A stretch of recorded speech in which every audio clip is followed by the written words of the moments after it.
Assalamualaikum warahmatullahi wabarakatuh. Perkenalkan, kami dari kelompok 9 dan hari ini kami akan mempresentasikan materi banding dalam hukum acara perdata. 1. Kekuasaan pengadilan tinggi. A. Kewenangan mengadili perkara di tingkat banding berdasarkan ketentuan pasal 21 ayat 1 Undang-Undang Nomor 48 Tahun 2009 ditegaskan bahwa putusan yang dijatuhkan oleh pengadilan tingkat pertama dapat dimohonkan upaya hukum banding kepada pengadilan tinggi oleh pihak-pihak yang bersengketa. B. Kewenangan memutus sengketa kewenangan mengadili.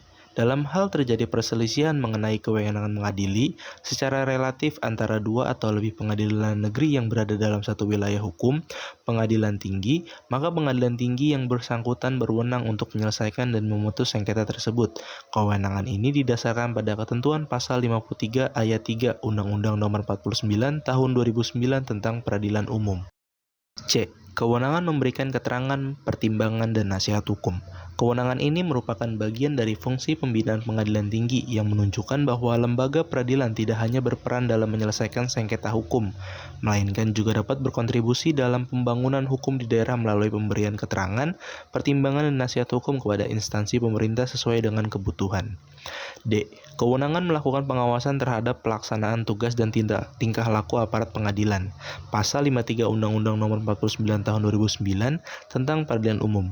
Berdasarkan ketentuan ini, Ketua Pengadilan Tinggi berkewajiban melakukan pengawasan terhadap pelaksanaan tugas serta perilaku para hakim, panitera, sekretaris, dan jurusita di lingkungan wilayah hukumnya. 2. Hukum acara peradilan tingkat banding. Proses banding apabila permohonan yang diajukan tidak memenuhi ketentuan atau syarat formal sebagaimana diatur dalam hukum acara, maka permohonan tersebut dinyatakan tidak dapat diterima. Konsekuensi hukumnya, permohonan banding dianggap cacat formil dan tidak dapat diproses lebih lanjut oleh pengadilan tinggi. Perlu diketahui bahwa dasar hukum yang digunakan dalam prosedur banding dibedakan berdasarkan wilayah hukum di Indonesia. A. Untuk wilayah Jawa dan Madura, ketentuan mengenai tata cara banding diatur dalam Undang-Undang Nomor 20 Tahun 1947 tentang Peradilan Ulangan.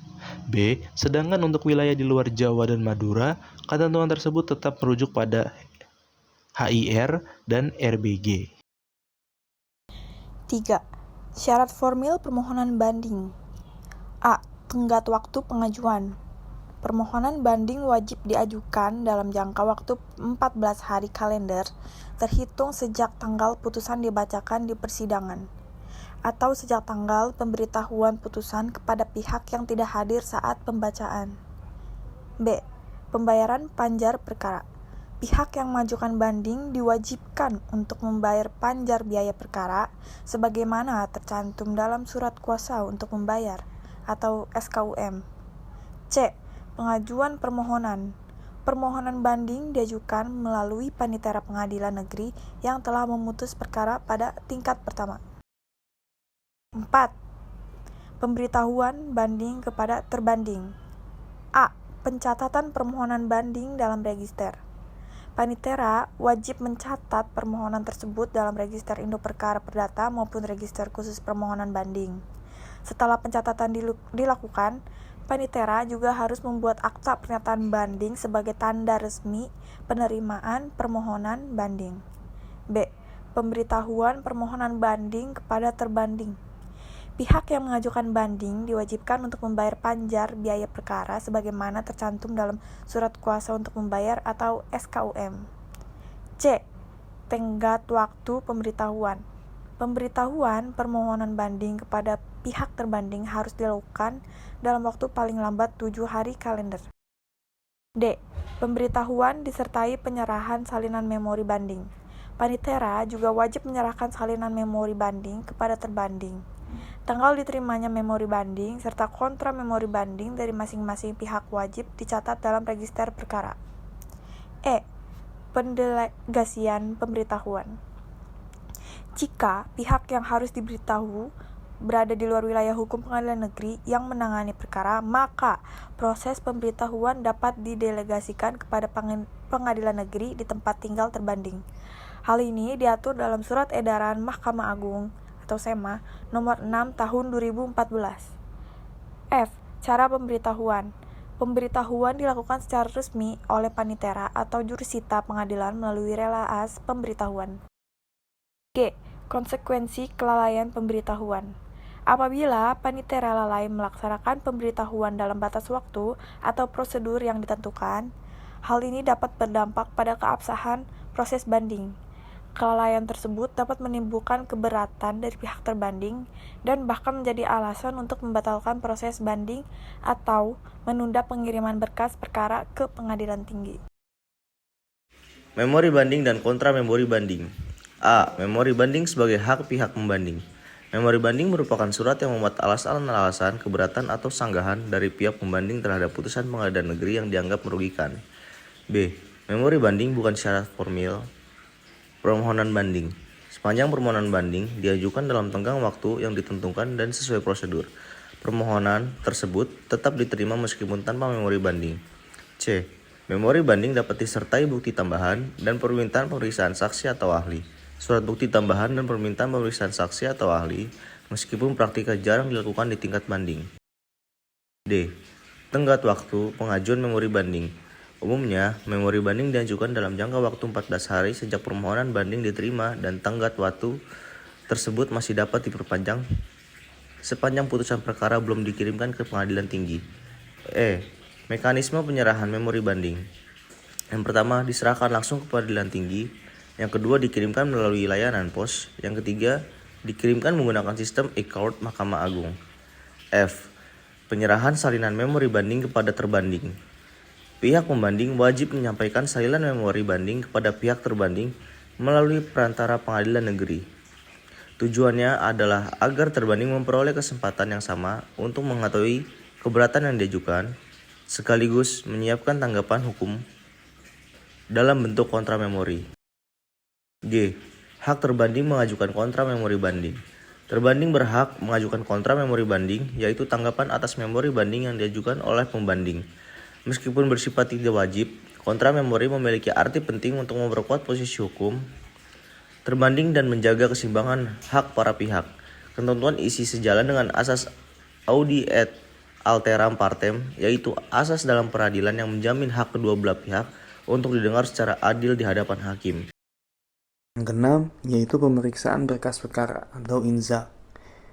Pengertian inzak yaitu berasal dari bahasa Belanda yang berarti melihat ke dalam atau memeriksa.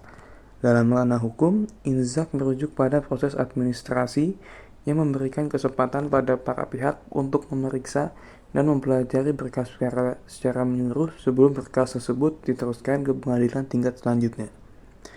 Tata cara inzak. Untuk melakukan inzak, pihak yang bersangkutan harus mengajukan permohonan terlebih dahulu ke paniteraan pengadilan. Setelah permohonan disetujui, pemeriksaan berkas dilakukan di bawah pengawasan petugas pengadilan. C. Yaitu pemberitahuan inzak dalam praktik. Meski secara formal pemberitahuan inzak tidak selalu diwajibkan, dalam praktiknya biasanya pemberitahuan diberikan untuk menjaga transparansi dan rasa keadilan dalam proses peradilan. Berikutnya adalah pembahasan mengenai putusan yang dapat diajukan banding. A. Putusan pengadilan negeri atau putusan akhir. Keputusan yang mengakhiri proses pemeriksaan pokok perkara di tingkat pertama, di mana putusan ini bersifat dua. Yang pertama, negatif atau putusan NO, yaitu gugatan ditolak karena alasan formal sehingga tidak diterima. Yang kedua, positif, di mana gugatan dikabulkan sebagian atau seluruhnya, atau sebaliknya gugatan ditolak secara material karena tidak terbukti. B. Putusan sela. Keputusan sementara yang biasanya tidak dapat diajukan banding secara terpisah. Banding terhadap putusan sela hanya dapat dilakukan bersamaan dengan banding terhadap putusan akhir. C. Banding terhadap putusan provisi. Putusan sementara yang mengatur hal-hal mendesak sebelum pokok perkara diputus, misalnya larangan sementara atau pengembalian barang. Banding terhadap putusan provisi hanya dapat diajukan bersamaan dengan putusan akhir dan tidak bisa dilakukan terpisah. D. Putusan first take dan upaya hukum. Putusan first take adalah keputusan yang dijatuhkan tanpa kehadiran tergugat karena tidak hadir meskipun telah dipanggil secara sah. Dalam hal ini, tergugat tidak berhak mengajukan banding. Sebagai gantinya, tergugat dapat mengajukan verzet atau perlawanan dalam waktu 14 hari sejak pemberitahuan putusan first take diterima. Dasar hukum ini tercantum dalam pasal 129 HIR, pasal 149 RBG, dan pasal 5 Undang-Undang Nomor 20 Tahun 1947. Banding terhadap putusan perdamaian. Putusan perdamaian atau akta van deding adalah pengesahan oleh pengadilan atas kesepakatan damai para pihak. Putusan ini bersifat final dan tidak dapat diajukan banding atau upaya hukum lain, kecuali terdapat cacat hukum atau paksaan dalam proses perdamaian. Dasar hukum yang tercantum dalam pasal 130 HIR dan pasal 154 RBG. Berikutnya, penetapan pengadilan negeri yang dapat diajukan banding. Tidak semua penetapan yang bukan putusan dari pengadilan negeri dapat diajukan banding. Penetapan yang boleh diajukan banding adalah yang mengakhiri proses dan merugikan salah satu pihak. Contohnya, penetapan dalam perkara permohonan waris, permohonan wali, atau pengangkatan anak. Penetapan yang bersifat administratif seperti penunjukan mediator atau jadwal sidang tidak dapat diajukan banding. Nah, berikutnya adalah pembahasan mengenai putusan tingkat banding. Pemeriksaan ulang seluruh perkara. Pengadilan tinggi mempunyai kewenangan untuk melakukan pemeriksaan ulang secara menyeluruh terhadap perkara yang diajukan banding, baik dari segi hukum maupun fakta. Hal ini ditegaskan dalam pasal 195 HIR dan pasal 205 RBG yang menyatakan bahwa pemeriksaan di tingkat banding adalah pemeriksaan ulang atas seluruh perkara. Berikutnya, tidak wajib menanggapi setiap isi memori banding secara rinci. Pengadilan tinggi tidak diwajibkan untuk merespons setiap argumen yang terdapat dalam memori banding secara detail, selama substansi perkara sudah dibahas secara menyeluruh dalam pertimbangan putusan. Cukup dengan memberikan penjelasan hukum yang mencakup inti permasalahan saja. Kewenangan PT memeriksa materi pokok jika putusan PN bersifat negatif. Apabila pengadilan negeri menolak gugatan atau menyatakan gugatan tidak diterima atau putusan NO, maka pada tingkat banding pengadilan tinggi berhak langsung untuk memeriksa dan memutus pokok perkara. Jika putusan PN hanya menolak gugatan karena alasan formal tanpa membahas pokok perkara, pengadilan tinggi dapat langsung memeriksa materi pokok perkara tersebut agar tidak membuang waktu dan biaya para pihak. Hal ini berdasarkan pasal 331 RW yang masih berlaku secara residual di hukum acara perdata Indonesia. Yang terakhir merupakan pembahasan mengenai jenis-jenis putusan pengadilan tinggi pada tingkat banding. Yang pertama, menguatkan, yaitu PT menyatakan putusan PN sudah benar dan adil sehingga keputusan PN tetap berlaku. Yang kedua, membatalkan, di mana PT menyimpulkan putusan PN salah dan membatalkannya, lalu menggantinya dengan putusan baru. Yang ketiga, mengubah, di mana PT sepakat dengan sebagian putusan PN, namun mengoreksi isi amar putusan atau pertimbangannya. Yang keempat, tidak dapat diterima. Jika permohonan banding tidak memenuhi syarat formal, misalnya diajukan terlambat, maka PT menolak permohonan tersebut tanpa meriksa pokok perkara. Sekian presentasi dari kelompok kami. Kurang lebihnya mohon maaf.